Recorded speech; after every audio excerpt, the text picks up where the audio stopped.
So, Aiden, tell me, was it gaming that made you gay, or do you blame Jesus? Well, I mean, being in church every day and seeing a shirtless and a mankini every day on a piece of wood. It's how I mean, how can you not? He's pretty dreamy. How can you not at least be like, I want to see what's on the other side of this fence, you Oh know? my gosh, dude. That's so funny. Hi, everyone. This is Aiden. If you guys are in the DFW comedy scene, welcome to Stand Up Press Start, where we're sitting down talking comics, gaming, all kinds of just things. So hopefully you guys enjoy the series. I'm sitting here with Aiden Fitzgerald, an incredible comic in the DFW area. We've gotten to know each other over the last couple years. Also an avid gamer and nerd. So he's a perfect guest, I think, for this podcast himself. So, Aiden, do you got like a website or anything you can plug just for anybody to go follow you? And then we'll just gonna be talking about all the stuff going on right now. Yeah. So if you want to follow me on Instagram, that's at Aiden_Fitz_comedy, AIDAN, because, it can't be the regular US spelling. As far as I also do music when I can, I have a YouTube channel that's, I'll have to pull that up real quick because, of course, I don't remember that one. But and I don't upload very often on that. But I do video game music covers sometimes. So if you're into that kind of thing, you can follow me at Aiden the Fitz. Again, similar spelling. You'll see my face with the stylized logo or whatever. But yeah, that's. I also have a Facebook if you feel like following me on that. But yeah, that's more or less it. That's all I really got. I used to have a regular Instagram, but that got hacked, and Instagram doesn't care about somebody under 1,000 followers. So Really? So they're all like, "Sorry, you didn't have enough followers for us to even care." No, I think I've submitted I don't even. And they do this weird thing where you're supposed to if you want to get back into it, you can do this face verification thing. Mm-hmm. And I changed my hair, but I don't even think that matters because I've seen people say look, I literally tried to recreate the exact same picture with you. This has been a project of months in the making, and I still can't get back into my Instagram account. So I guess lost to the sands of time, that one, which, whatever. So are you going to make a new Instagram, or is it just you just give out, you're like, all right, Insta, we're done? No, I literally was. That's what made me make the comedy Instagram. Was literally oh, that one's dead. So, and I did a voiceover class once, and they said, oh yeah, anything you're doing, music, comedy, voice, all those have to have a social media. And I said, I'm extremely lazy. I don't have the energy. When I make enough money that somebody else can handle all that, I'll do it then. But until then, just. Yeah. You think there's a chicken and an egg kind of, problem that you've created? Because I feel you as somebody who's been doing social media for a while, it can be exhausting. And I've never hit that point yet where I'm like, yeah, I can afford to have somebody just manage this for me. But if that ever becomes the case, that's going to be that's going to be my no brown M&Ms in the bowl kind of moment. I'm doing something absolutely ridiculous by having somebody else manage my social posts. But I dream a dream, maybe one day, dude. That's the dream. I don't even need the Netflix special. Just get me enough money from comedy so that somebody else can do the social media crap, because it is exhausting. just that aspect. It's oh, are you famous and wealthy? No, I make $20 a month on comedy, and I pay somebody $20 a month to manage my socials, and it's a win-win. Break even. That's the goal. If I can break even, that's good enough for me. Absolutely. Dude, so you and I, we've sat down, we talked about video games tons, and it's always fun to kind of just sit back and really kind of talk about just what you're looking at this year alone. This year, I think, has seen a lot of big stories. Do you have 3 big gaming moments this year, or things that just immediately come to mind? So I am because we said at the top, I am half gay. So of course I'm into just half. Which half? This depends on which day, which half feels which hand is feeling oh, I really am feeling penis today. And the other hand's feeling like vagina, and they have to swap. It's a whole thing. But because of that, I do love Sonic the Hedgehog. So of course there's a big Actually, very unprecedented in terms of gaming because they did 3 massive upgrades from a game from 2002. Each of these like would have easily cost like $20-$30 or just been transactioned all the hell. And they did all these massive updates for free. So that was really interesting. Now, whether or not they were fully optimized or was it really, I understand now why they're free. You know, there's nothing but pop-in. It's entirely not the most optimized, but that was really big. Then Starfield was the other big one for me, which I've never played a procedurally, or I don't usually play procedurally generated games. So it's interesting to talk with somebody else about a game and then have almost completely no different experiences at all. Yeah. It's insane. That's actually made it fun to stream that game personally because a lot of people are like, oh, that's different. Or, oh, I was on this quest and that person was dead. And, you know, it's like, yeah, like that's so cool that like, and then multiple playthroughs to encourage that level. Absolutely. Mm-hmm. Yeah. Even like the main story beats, like there's characters that come and go that like and it can all depend on who you talk to at a certain point, then you'll lose them. And then of course the whole point of Starfield is the new game plus you can do multiple of those. So you can literally, no story will ever be the same. And I find that very interesting. I haven't just been so busy. I haven't been able to continue playing it, but I do really like it. It's this weird mix. Despite it being a gun heavy game, it's surprisingly relaxing. Like you could be in a firefight of like 30 plus people and you're just kind of slowly taking your time, reloading, changing. I don't know. I find it more surprisingly relaxing, more relaxing than Skyrim, even because Skyrim I felt a little with most because I do magic classes and stuff like that. I tend to be the slow creeping wizard that's like, oh, please don't kill me. Please don't kill me. I'm weak. I could literally be level 100, like have whole room clearing spells. And I'm like, oh, God, I don't know if I'm going to get through this one, guys. Where's my follower? I need my tank. I need him to take damage. Yes, dude, absolutely. You need to take a tank with you. That's where like people always ask like, what do I normally play when I start out like an RPG? And it's like, I tend to go with a tanky class. Just because of like, and then as I like, if I hit level cap in an MMO, then if it allows for that character to switch classes or weapons or what have you, then I start to go and experiment with the other weapons once I have kind of cleared the main piece of content, just because of just avoiding downtime, you know, and any bit of downtime that I can avoid, I think is well spent. Heck yeah. No, and I guess the last big gaming moment of the year, I'm trying to think, because it was mainly those two. Just a lot of going back and playing classics and stuff like that. I guess a revisit that I absolutely adored and loved was Psychonauts 2. Oh, yeah? That was a game to me that I felt like deserved Game of the Year. It was a 2002 game, I think, but it deserved Game of the Year just for the sheer fact it was one of the few games that year that actually was finished. Yeah. They did do one patch, but it was just like just the most bare bones cleanup. Just from beginning to end, the story was absolutely charming. Very inventive game to literally dive into this, like, maybe it's a little questionable to send a 12-year-old into adult minds and clear up all their emotional baggage and damage, but it's incredibly charming, absolute blast to play. If I had to say a game to recommend to play for anyone, I would say that's definitely a top. Gots to. Yeah, that's one that I've never played, but I know that a lot of people have praised that. And then this year has just been like jam packed with like big games that it's been almost overwhelming. When it's all said and done, like, you know, we talked about Starfield, but like then in October we had Super Mario Wonder and Spider-Man 2, which are like really like well done and polished titles. That for me, that it's like, oh wow, like Super Mario Wonder was, you know, an absolute like, you know, blast to play. We're still playing it. That's a game that I could see myself still playing years and years into the future, because I still also go revisit Odyssey and. You know, I even have like, I'm a big Mario fan. So I guess the question to you though is that, like, you mentioned Sonic, like who do you think truly wins in a fight for you? Like, are you a Mario fan, or is it like, or do you hold on to this bitter, ingrained Sega Genesis rivalry? I think to me, it's just completely me personally. I understand, like, if you were an embittered 90s kid, I joined in at like the early 2000s. That's when I really got into it.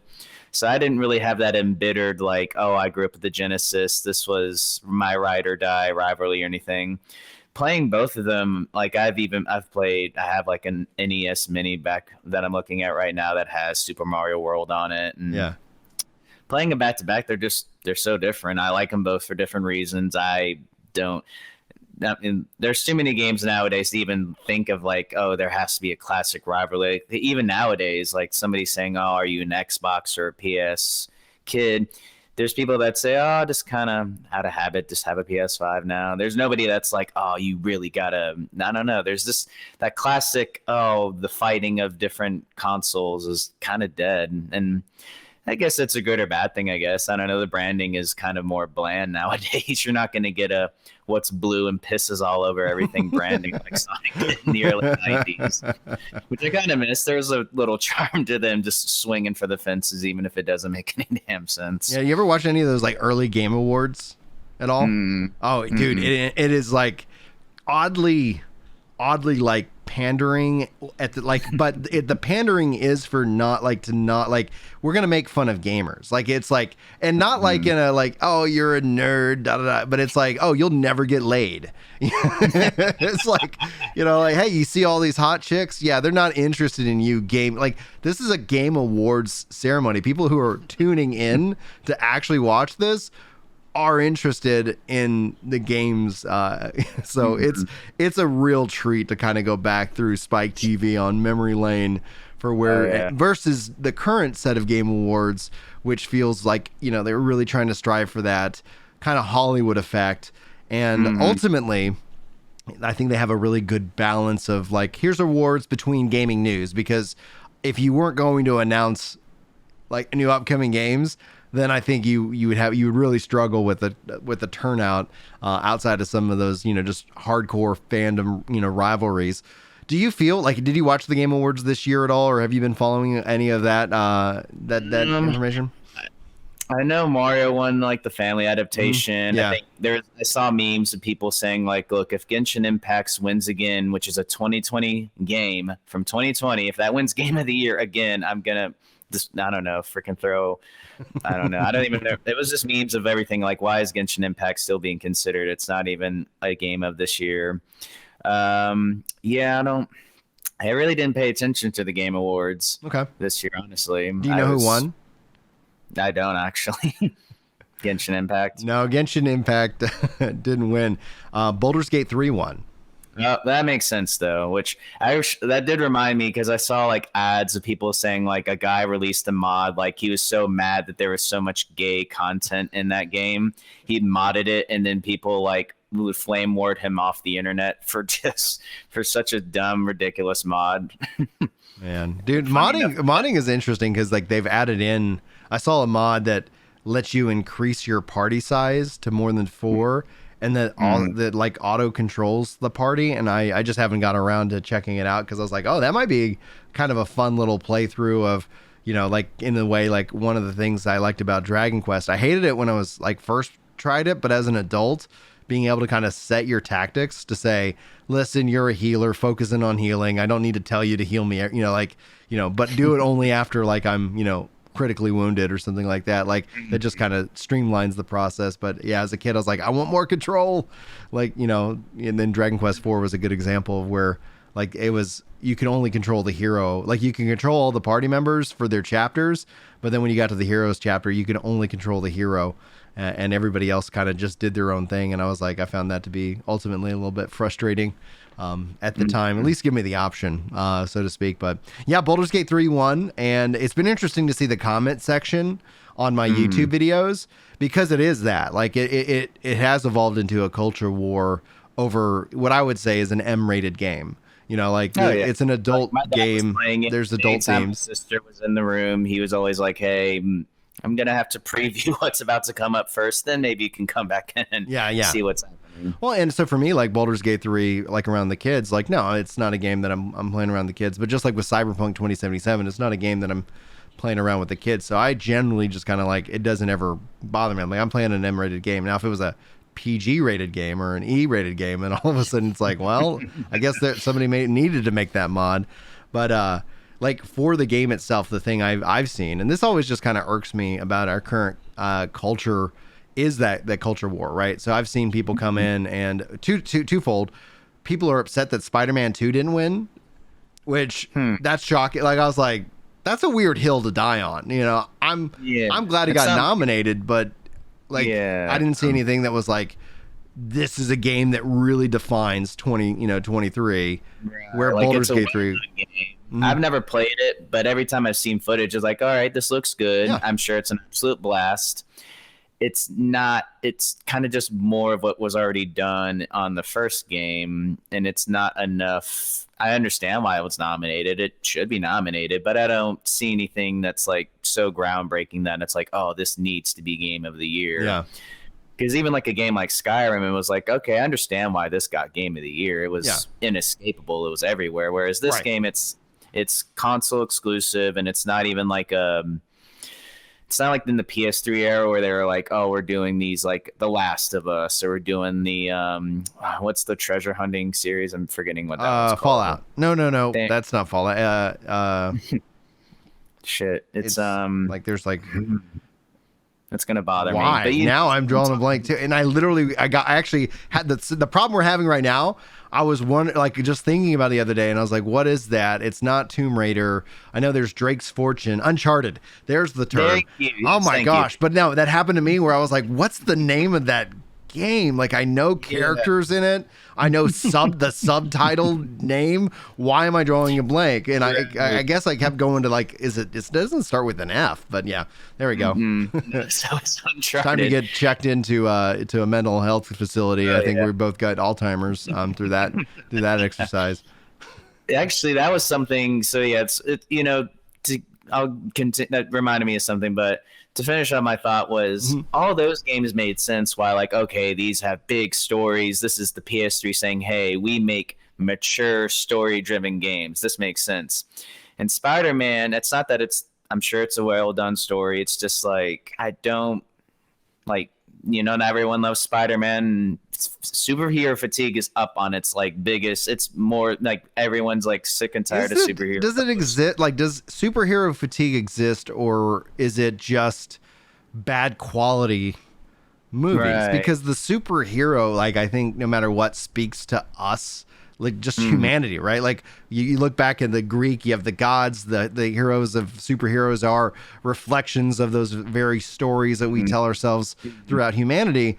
I would think, and I could be wrong, but it's like, yeah, the Flash wasn't great. It didn't help that Ezra Miller was running around committing crimes. Jonathan Majors just got found guilty, so of course Marvel's dropped him. So yeah, like instantly they were waiting, and he has a weird clause in his contract, is that he cannot be Kane cannot be recast. Now the question from a legal perspective is that does a conviction, does there some kind of moral clause, does that override that aspect? But based off of moves that we might be seeing, I think they might be shifting into a complete, like Doctor Doom. I think Doctor Doom makes the more sense anyway, because he's a key component of the Secret War story, and that's what that leads up to. So it just is weird. Set up Fantastic Four anyway, so I mean, two birds, one stone. Two birds, one stone. But the other thing is, like, this is where I think was the big hubris of Marvel's announcement, is that I get some kids probably going to bust in here in any second. Was they announced like this roadmap where before, if they'd never announced Kang Dynasty, if they never announced these, then I don't think that there would be an issue. Like it would be like, oh, they introduced this and they went this direction and we got misdirected with Kang, and then all of a sudden we're looking at now Doctor Doom. It's like, oh, okay. Yeah, I guess, I think it is, because it's like now, they got to announce some changes, and they have been. And so my point being is that, did you watch the Loki series at all? I wanted to. I really wanted to. It was just the beginning was very slow, and I don't know what it was. I just got. I have that feeling from time to time. I'm like, yeah, all right, I'll get to it, and then eventually it shows up. And you're like, oh, that's actually really good. But like with Loki, if you look at Loki and Guardians of the Galaxy in 2023, like. And I think the quality, the story, the pacing, if you were gonna have to, let's say, if I was gonna say, Aiden, you gotta watch one movie and one show, It's Loki and Guardians of the Galaxy. That would be 2023. And the thing that differentiates those is their character-driven stories as opposed to stories that are trying to drive this bigger story.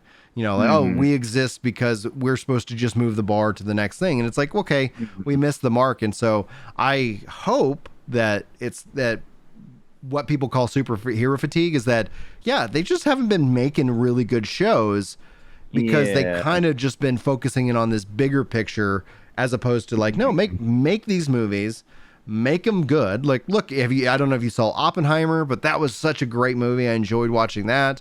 And there's like, you know, I'm happy. Me and my wife went to see the Barbie movie. We didn't do the Barbenheimer though, because, you know, that would have killed us financially with a babysitter to be like, hey, this is a 5-hour day. What's that going to cost me?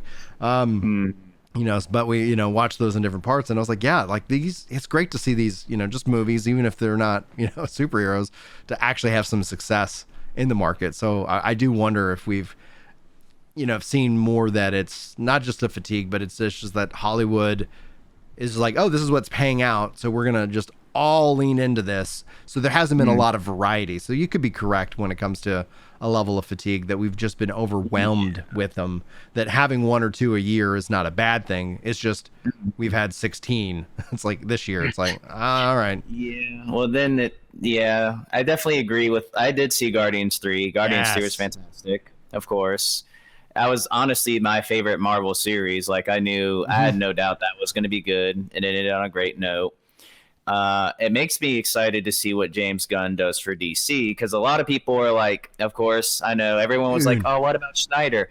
Look, kill it. Like, just, you know, no, I can't do a 3-hour. Look, I understand his movies are great when they're 3 hours long. Yes. That's wonderful. I don't feel like watching a DC movie that's the thing is the inconsistency of the DCEU.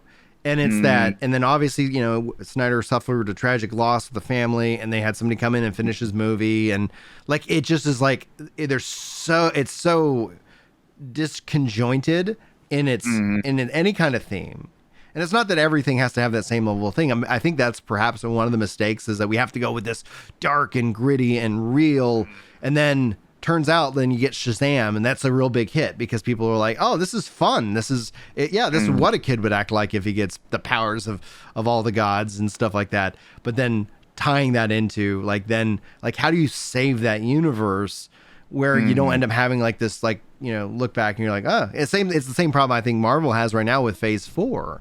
You know, it's like, I look at, but that would be all of the DCEU, as opposed to like Phase 1 through 3 was like, yeah, maybe some movies didn't slap as hard, but it was all really fun to be a part of that, and then having that natural conclusion. And so them trying to do Phase 4, but I agree with you, dude.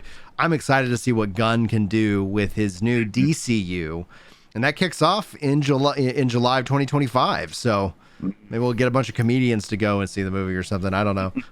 No, well, what I like that Gunn knows how to balance the lighthearted with the serious. He does that really well. He has a natural comedic voice that carries through really well. Actually, he's also Catholic. We could probably put that in quotes, you know, ish, you know, because he's like, he talked about that. I was like, oh, that's cool, because like I got that a lot of his Catholicism in Guardians 3, but that's just being a Catholic. That, you know, I was like, oh yeah, the hands that guide the hands was like, you know, I'm a softie, so I cried at that. I was like, well, I mean, of course, Rocket Raccoon is my favorite Marvel character, so. Yeah, all of his, like the idea of him being dead, I was like, oh my god, no, not the space rat and this tree friend. But yeah, I don't. And then James Gunn, the Suicide Squad, I have to say because it's not Suicide Squad anymore. Right? Yeah. But his Suicide Squad movie was really good because it did do a really good job of balancing these characters and these tones. And I do think you hit the nail on the head. It's character driven first. Yes. And then maybe we added just a sprinkle of like, all right, here's the greater context. It just needs to be that little thing. Because essentially when they announced it, like that automatically made, like, I think, because I was like, oh, maybe the Flash will, you know, be that resetting moment. But then as it became closer and closer, it's like, no, the hard reset comes with Superman. Like there isn't like it isn't going to be seeded into Aquaman. So immediately takes like, yeah, this universe is dead. So I am curious to see how Aquaman does, because Jason Momoa, like I love him as an actor, and the fact that he's going to be in the new DCU as well. Probably not the same character, which I think would be ideal, because that way, because I want a separation. I don't want it to be like, yeah, this kind of reminds me of this thing that was okay. Some of it was okay, and the rest of it was like meh. So yeah, I agree. If they go, that's where I feel like that's what I get from a James Gunn movie, is that he really dives into the characters, and that's what you get. And then you're like, yeah, and then it turns out it builds from there. It's not like, okay, we got to get to Doomsday, or we got to get to like this major villain. How do we work all this in? It's like, just make good movies and people will show up. Yeah. The fact that like the second movie of that version of Superman was literally Death of Superman. We literally met Superman for one movie, and then they literally said, all right, well, I hope you like him because he's dead now. We have to resurrect him later. But yeah, and definitely it all feels organic through James Gunn. His stuff feels organically, like whenever he does the sprinkling of the continuous universe and all that, like it feels doesn't feel like in the Marvel sense where it literally is just like plotting along in the movie, and then all of a sudden hard stop, complete kill of the motion of the movie to say, by the way, do you remember when Scarlet Witch took over a town for a whole week? Wasn't that crazy? Yeah.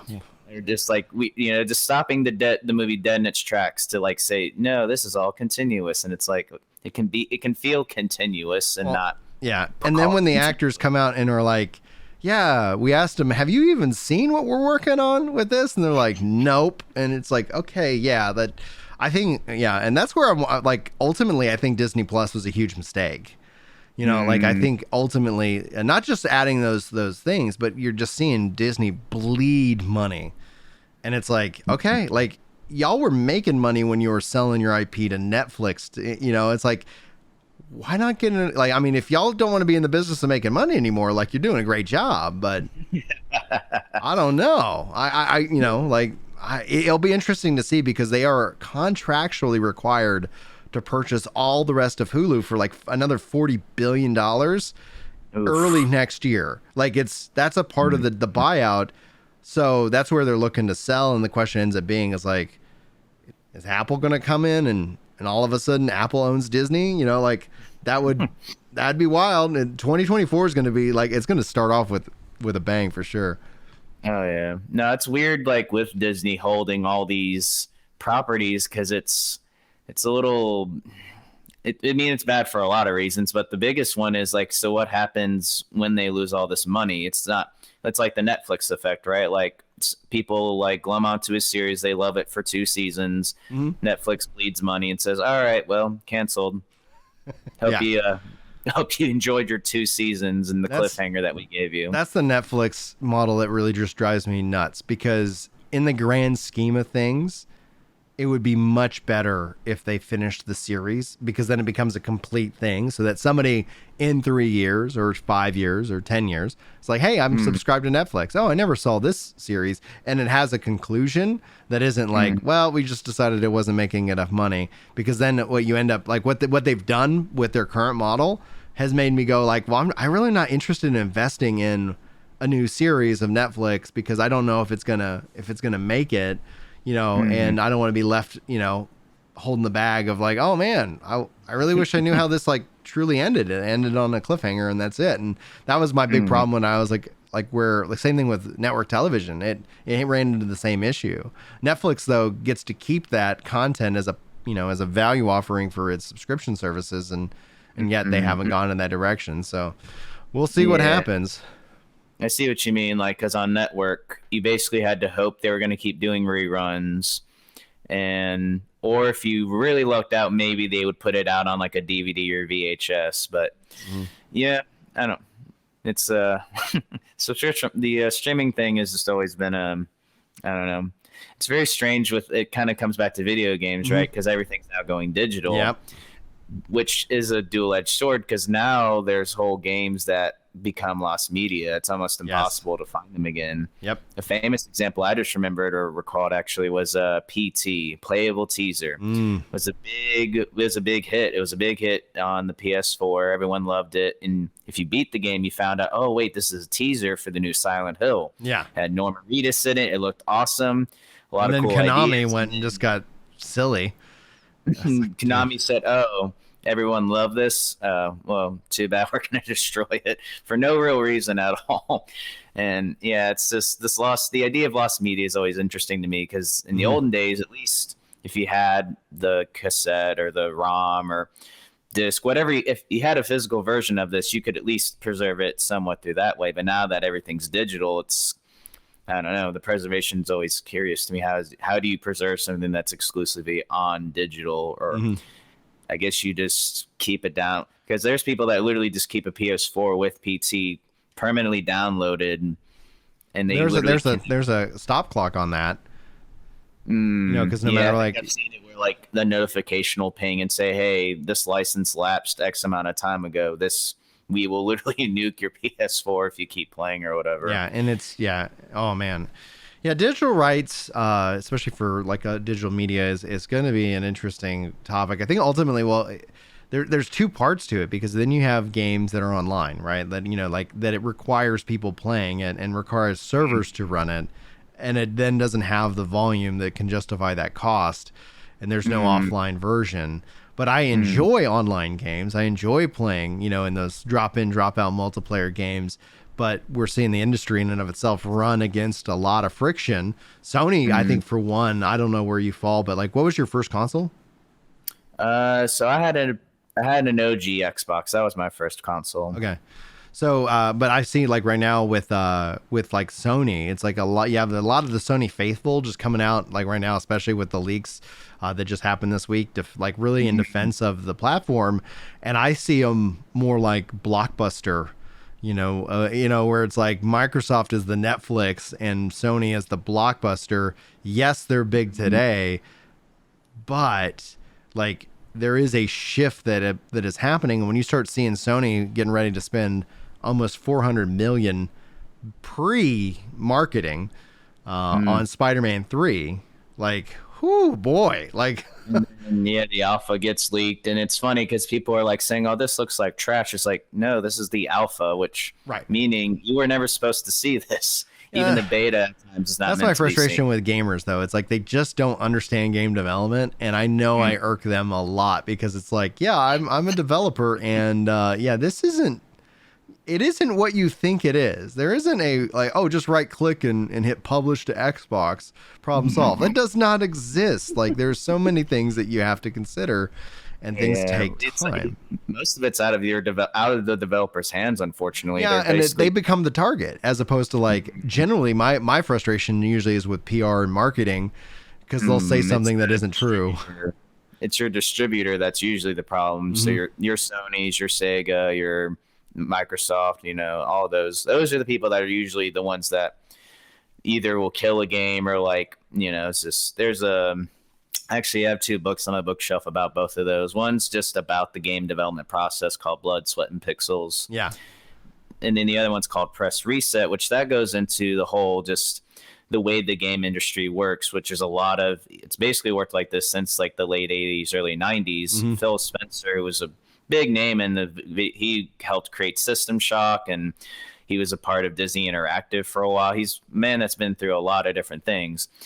But part of the reason he's been through a lot of different things is the game industry is really like, all right, come work on a game for 6 months to a year and a half. When it gets released, you get fired. You can go beg other studios to say, all right, well, maybe I'll come work for you for another 6 months, a year and a half. And just the cycle always keeps going and That's going. actually one of the things that pushed me out of game development. I studied game development design as kind of a key component, wanting to go in and making video games. And then I saw a documentary when Halo 2 dropped about how they locked those people in Bungie like away for 10 months. Like they tried to sell it like it was this beautiful thing. They're all like, yeah, we're here with this big picnic and party and all the families are coming together. And then it's like after the party, all right, guys, now you're going to live in this building and we're gonna release this game in 10 months. And I was like, I couldn't, like, because I didn't know my wife at the time, but I was like, I don't know how I could sell this to a wife. Like, hey, and the kids like, hey guys, Dad's got to go away for a while. Are you getting deployed into the military? No. I'll write you letters and they'll send you a ration every 3 months. Right. Yeah. I'm going to war, but not like in the army. I gotta go war against this code.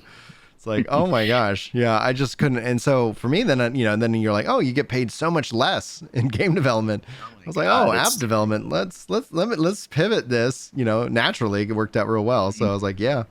And then that's what kind of saddened me, because with all the strikes and everything around, like the SAG, Astra, that came to a pretty good end for the actors and writers, and then the video game industry tried their hand at it and immediately just got completely squashed, which was really disheartening. Well, it's hard because gamers don't necessarily side on the developer on the creative side. They were like, I want a new game. And the only time you can really, in my opinion, get gamers to move as for any kind of cause, it's when the game is bad. If the game is good, your boycott, your frustration, your whatever whatever the issue is, if the game is good, it doesn't matter. You are promoting the game. And if the game is bad, then every sin that company has ever committed is up for grabs. And no better, there's two contrasting examples. One, Hogwarts Legacy this year, game absolutely slaps. And then because of the controversy around not J.R.R. Tolkien, J.K. Rowling, because of that controversy, you had a movement that just basically was handing that game millions of advertising dollars, because it was like, oh, why are people upset? And then here's something that somebody who was mad did that everybody's like, no, we don't agree with what they're doing. But then that just, social media just makes that bigger. It was the cultural thing. They said, if I go buy this game, I supposedly make somebody mad. If I go stream this game, I get all this kind of anger clout and everything. And then on the controversy though, on the other side of it is that you have Activision Blizzard, who were committing crimes, and then it's like, but if that story had broke when everybody was like, oh, World of Warcraft's the best it's ever been, that would have never broken during that time. People would have come out and be like, well, at least the game's good, guys. Come on. But the game wasn't. And so that just added fuel to that fire. So it's gaming is such a weird thing, because any other industry, it's, a whole different reaction. But gamers will come out and be like, good game, shut up. If you were in the music industry and somebody said I need 3 albums in 10 months, which people have done that, but that's usually the artist instigating something like that. It's not like no music contract would ever tell you I need 10 albums by the end of the year or you don't get paid or something. I don't know. It is strange that only the game industry has allowed something like that to happen.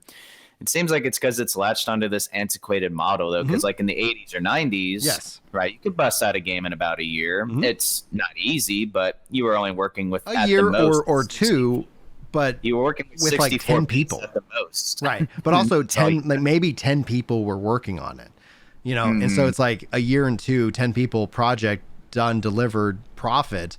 Now it's like, we've got 5,000 people working on this game, and it's going to take us 7 years.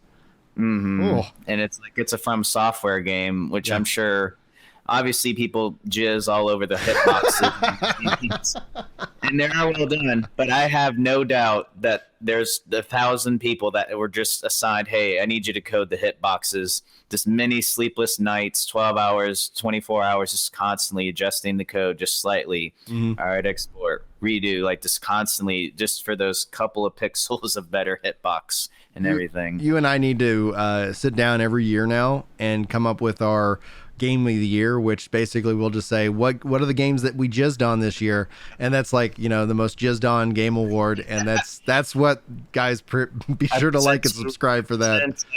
Elden Ring, the Jizzy Award. The Jizzy Awards, baby. Oh my gosh. Welcome back to the Jizzys, guys. We're gonna oh Lord. This I did game play made Elden me Ring nuts so hard. the hardest nut. I tell you, the nut I did on that will gush more than whatever monster you can name from Elden Ring, because I can't name any of them. And this year's stickiest controller award goes to. I tell you, I ruined 3 game pads playing this game this year. Like, and then we have an advocacy group that's like all about like protecting controllers. You know, like, guys, we gotta. How do we preserve it? It's an accessibility feature. Gamers aren't, this wealthy. They can't afford buying a controller. The Joy-Con market is completely. I can't get a Joy-Con for my son for him to play because you nasty people can't stop getting all nasty over fucking Mario Wonder. I don't know. Yeah, me and my wife were Joy-Conning it up last night, which was quite lovely. Shit. Comedy. This is great podcasting right here. Oh yeah, dude, this is fun. That's where I was like, I don't know if I told like you, but I was like, I've been trying to get this done and create a comedy podcast this year, because like I like podcasting. I like, that's how I actually consume more comedy than actual stand up, especially shifting into a stand up comedian role these last 2 years. It's like, there's an avid sense of like not wanting to go and subconsciously take somebody else's material. And so I'm very selective when it comes to specials, so that it's like, oh, okay, that's interesting. And one of the things I'm struggling with right now is like, I watched Shane Gillis's latest special and it slaps, dude. But he has this concept about, he says early onset republicanism. And I have a bit that it's like, do I use that same phrase? Or am I just like stealing his joke? Because it's like I have a bit where it's like I just, got my 23andMe back. Turns out, surprisingly, I'm 10% black, which was an immediate cure for my early onset republicanism. And I was like, oh man, did I write that because I saw this? Like, so I'm just kind of debating it every time I tell the joke, or is there a better delivery to it? So it's like, but so that's where podcasting and like watching all the comics and, it has been fun because it's like, they just making premises and sometimes it gives me ideas that I feel is okay to do, I'm like, oh, that's an interesting premise. What would be my take on that premise, and then I write a joke around it. So anyway, like any thoughts on that? No, I definitely understand what you're saying. Cause as somebody who writes a lot, I have noticed sometimes I'll just be, sometimes when I'm just writing, I'll freeform throughout the material or riff on the idea to say out loud to myself or in my head. And I'll certainly sometimes slip into like, I'll feel like, oh, this feels like this could have been like a Ralphie May bit. So I'll slip into his voice in my head. But that's, again, I definitely understand what you're saying. That's a dangerous thing because then it as soon as you get labeled hack or joke stealer, it's pretty hard to wash that stink off. And as far as stand-up specials go, when I did see the Shane Gillis one, that was amazing. I thought he crushed that one. That was that, and then the only other thing that made me laugh so hard was this year's SNL trading jokes. Have you seen that yet? You need to, after this, go and look that up on YouTube. It's where if anybody who's watching hasn't listened or doesn't know what I'm talking about, on SNL on Weekend Update every year for Christmas.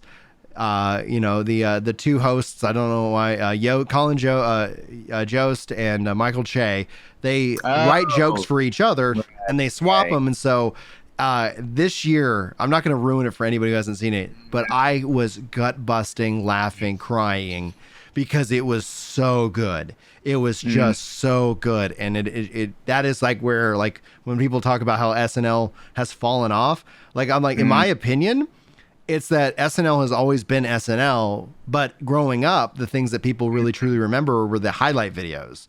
And now YouTube kind of handles that, so it's like basically it's always been a mixed bag, even when people are like, well, like the 70s with like John Belushi and all the quote unquote golden years of SNL. I'm sure if you literally did like a binge watch, like every episode from January 1st all the way down through December, you would hit mid episodes because even like quote unquote, even the pros, of course, like you write X amount of sketches every day. Yeah. Not all of them are going to hit. Yeah, same thing with our jokes. It's like, all right, that didn't work.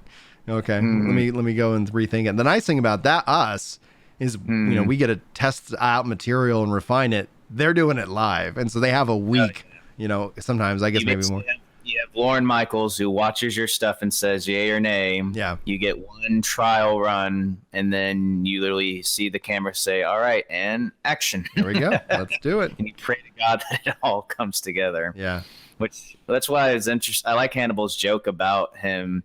He does a joke about he was writing for SNL for a couple of years, and he does a joke about how like he goes like I was Emmy nominated, which I was Emmy nominated like the way that like an athlete who doesn't do anything on a basketball team is like got a ring. Yeah. Like, yeah, I have the ring, but I didn't contribute shit. I'm just sitting on the sidelines like, hell yeah, man. Them sketches are funny as hell, man. Write them jokes. Oh man, it's so freaking true. But like your point, kind of bring it back into kind of the gaming, the podcast side of things is like, I've been trying to get this going. And then it was like sitting down, I was like, you know what? I could just do this online. That's what I do with all my podcasts. Cause like the goal is like, I think that ultimately would love to have this actually like in a studio in person. And because there's an energy, that's the energy that clubs give you versus making YouTube videos. Like, like, oh man, I get real time feedback, whether something's funny or not funny or something, like, or, there's just an energy that's attractive that the physical world gives you. And that's where I was like, I kept trying to make that, and it just, timing wise with me and my young kids and, like money wise, like, okay, do I rent a studio? What's that going to cost? Like how do I bring this into existence? And it just was like, screw it. Let's just do this, talk, have a good old, comedy podcast and then build from there, as opposed to like, oh, always. Cause that's what I tell a lot of content creators. It's like a lot of people who are like, oh, I'm thinking about getting content creating. And it's like, start making stuff. Don't wait till it's you've come up with the perfect plan, because you're just going to get locked in analysis paralysis. And that's the same approach that I have also with writing my stand up. It's like, yeah, I think this is funny. Let me go test it out. Like, like, okay, I'm going to try it out and see what we think. No, yeah, definitely. Actually, you may want to hit up Aaron Stout. He actually has a whole bunch of podcasts, like just regular podcasting equipment that he has. And he actually had it just so that, because at the back door, there was a podcast going on for a little bit. Okay. It was called like the pre-show podcast or something like that. What was nice about it was he basically said, like, pie in the sky, we just hop around to the various different clubs because it's all quick and easy equipment to just pop on and set up. Yeah. And you just go to the various open mics every week and just record podcasts with various comedians and stuff. Obviously, timing and all that didn't shake up. So now it's, I think it's on permanent on hold and probably dead, but like most podcasts are. But, But no, I definitely understand what you're saying about. Actually, I'm gonna do improv coming into the new year because I just want to. I've always been interested in improv. Yeah. Improv's fun, dude. And also, just like to your point, right? Like if you are writing a joke, you could get into that subconscious stealing thing. Whereas, and not to say you can't steal when you're improvising, but it's definitely a lot less difficult when it's spur of that moment. And just for crowd work and just, I don't know. Improv's always been interesting to me. Crowd work is the thing I want to start working on in 2024. Cause like my goals are to grow my Instagram following, cause I wasn't hacked and I'm under 1,000. So now I have to get over 1,000 so that way I don't, but it's just seeing that as a huge networking tool that comics have been using. It's like, okay, that's good to know. So I've been posting over there regularly just cause it's like, okay, I got, one of the things that I know that I'm good at is I can produce content better, than anybody else out there in terms of volume. And so it's like, okay, cool. I can make this content beep, beep, beep, beep, beep, beep, beep. And then it's just a matter of doing it. So yes, I do want to one day achieve that. Like, hey, I got a guy that just manages all of the cause like I get in my head cause I'm like, should I post it in the morning or in the afternoon? Or like, do I do hashtags or do I not do hashtags? Or, it's like, I'm like, I don't even effing know. So then it's like, okay, fine. If I don't know, who cares? Just put it out there and move on because there's another video coming tomorrow.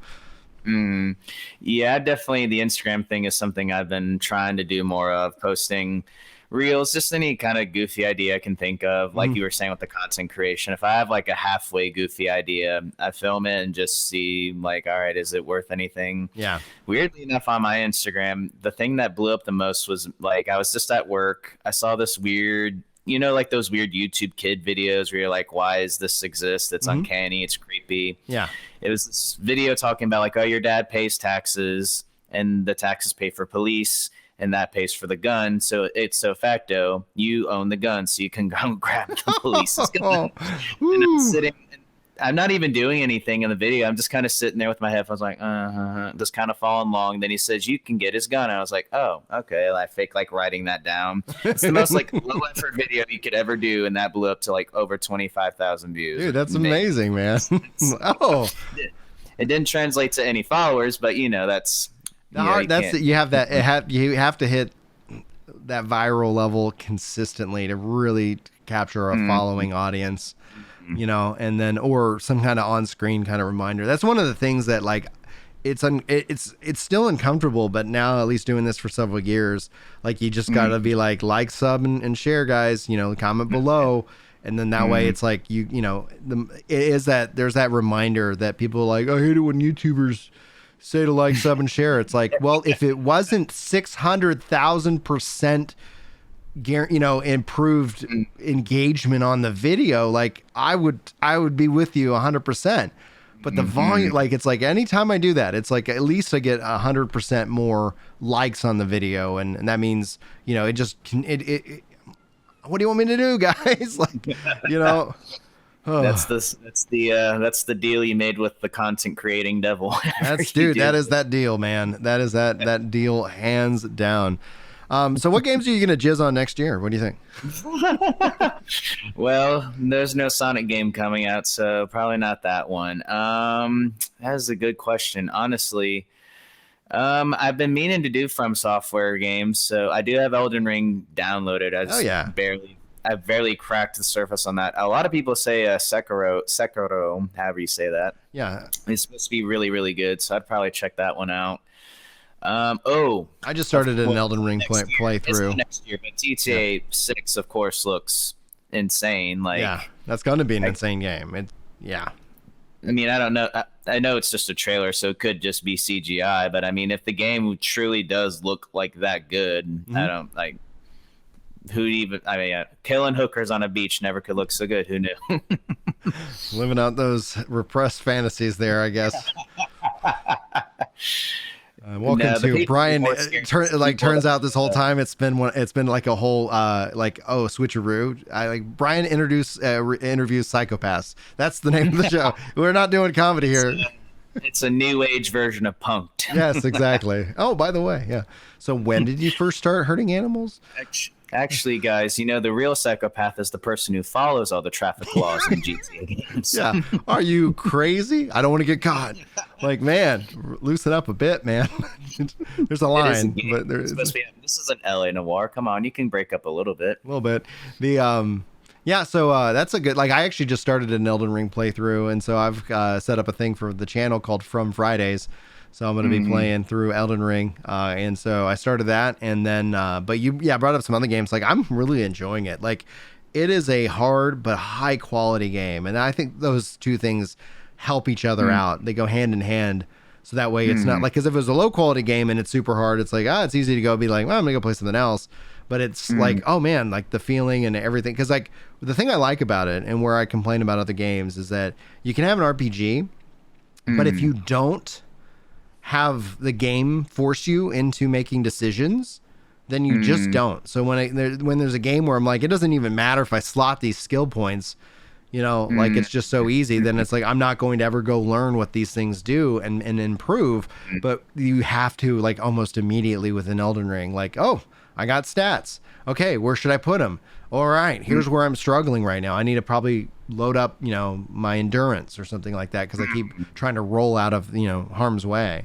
So it's really good. If you end up doing that, you should stream it. Like, I'm not gonna lie. Like that. Like, people, I think, really enjoy watching people's experience. And so, what's it called? Do the Twitch thing now, where artistic nudity is now. Oh, I've been doing artistic nudity this whole time. We're now allowed to do it? I've been doing it all the way. No, like, what is they're saying no? Well, I guess there goes my career.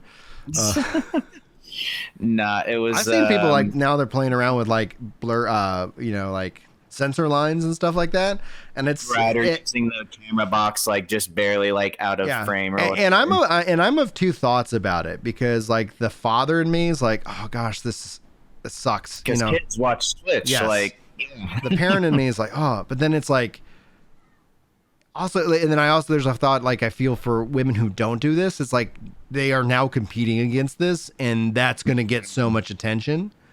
Right. Like there's nothing you can do. But but the thing that I will fight against is when dudes complain. Like if I hear a dude like, the reason no one's watching my stream is because I'm not a hot chick and naked. It's like, no, there's more reasons why people aren't watching your stream. We have all the advantages, bro. Stop sitting here and trying to make yourself, like, no. Like but I feel for women who are like, yeah, I don't want to be scantily clad and I just want to hang out and play games because this is fun. And now they are like, oh yeah, now you got to compete with this girl that has no clothes. And and again, it's like, I think if I was like a 13-year-old boy, it's like, what's going on over here? Yeah, exactly. Why it's legitimized porn. Like you're just like, Mom, I'm just watching Twitch. It's artistic, Mom. It's artistic. They called it artistic nudity, Mom. You don't get it. Gosh, boomers. The boobs represent capitalism. Or something, I don't know. Yeah, like they're controlled by the manufacturer. What's it called? Capitalism as fake as the boobs. They had to pay for it. I don't know. I can see that. No, definitely. Elden Ring. That's definitely on the list, and just seeing what else. Cult of the Lamb has also caught my attention, and that's something that I've been kind of intrigued by. Yeah. That it's like a roguelite or something that's I'm gonna be playing like through Blasphemous 2, hopefully over the holidays, and I want to play Liza P, but I figured I need to. Oh yeah, I've heard good things about that. Yeah, I've heard a lot of good things about Liza P, and so I was like, okay, this is interesting. So lots of things to look forward to, and I'm glad that a lot of games had a lot of success this year, because I know Baldur's Gate 3 was kind of the big story. But then I'm excited to see that a D&D game, that a turn-based, computer RPG, like, did that well. And but that's also been part of the humor of the fallout of all of that, because everybody's been like, okay, yeah, like, I can't believe this turn-based RPG won versus my game that normally wins every year. Genshin Impact. The boomer shooter didn't win this year. What is wrong with you people? What is going on? Yeah, turns out people like variety. Do you feel like our nerdum and video game translates well into a comedy club? I think it just depends on the audience. Obviously, the bigger the crowd, because you've heard me say like, all right, where are my nerds at? And then I'm engaged, and either I say, all right, I'm just going to go into it, or if there's not, it's be like, all right, you guys aren't going to like this. That's okay. I'm doing this for me. Yeah, this is a me joke, which I do have a D&D joke about being bi. A friend of mine said that's just trying to maximize the D&D build. And I was... Well, like, in this modern world with Tinder and stuff, like, that's one of the things that, like, I come back from the club and be like, Julie, you can't die. Like these app datings and like yeah, I totally sympathize. I can understand wanting to increase the pool of available options. Well, then the way I say it is like, if this was a simulation and somebody's building me, like in the character creator, like, oh, they're trying to maximize them, an engineer, musician, bisexual, comedian, and these all sound like I'm bragging, but for each of those they introduced a nerf, like depression, self-loathing, short as hell, and that's the worst out of all of them. Oh, those daggum, nerfs, those those disadvantages. Like, what are the advantages? Oh, okay.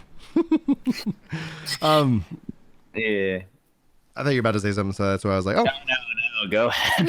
That was no, definitely nerd stuff. It's cool seeing like there's actually a Marvel themed show in the local area where we're doing comedy, which I think is cool. I think it's definitely expanded a lot more, which I guess it's the trickle down effect of Marvel made nerd culture mainstream, so now it's trickled down to everything else. It helps, because then you don't have to educate the audience on the subject. It's like, oh, because that's one of the things, like, if you like Johnny Carson, like, you can kind of watch the evolution of him telling a joke, and it's like him telling this, kind of setting up the joke for 6 months. He introduces the subject and tells people why that we're talking about this, but like, he's the Secretary of State or whatever, but then over the course of time, that doesn't need to be said. And so you see him naturally drop that and go into the joke. But it's like, okay, we gotta tell people who is this person, what they are, and then once everybody's on the same page, that we can drop that. And that's actually for me one of the things that I find fascinating, and I have to challenge myself. So I've actually been doing a couple different open mics that aren't at the arena, namely because it's like, oh yeah, like people get up automatically. They know if they've seen me several times. There's already things they know about me that I'm like, it could be very easy to not set up a joke for somebody who doesn't know me, because I can just talk to the people who do, and and just kind of go into it. So it's like, that's been something I've been like, all right, I got to push myself to drive a little bit further, and make some new mics so I can get new feedback. But the thing I can tell you, the worst open mics that I've experienced to date in 2 years are at bars, because you got the TVs, and it's like every time, it's like, it's not just me, it's like every comedian. No, like I'm listening to the comedians and nobody else is. It's like, oh man. So I did one this Monday, and I was like, all right, that was, like, yeah, I'll go tell my jokes. I'll laugh, and it's like, maybe I'll just do that for me.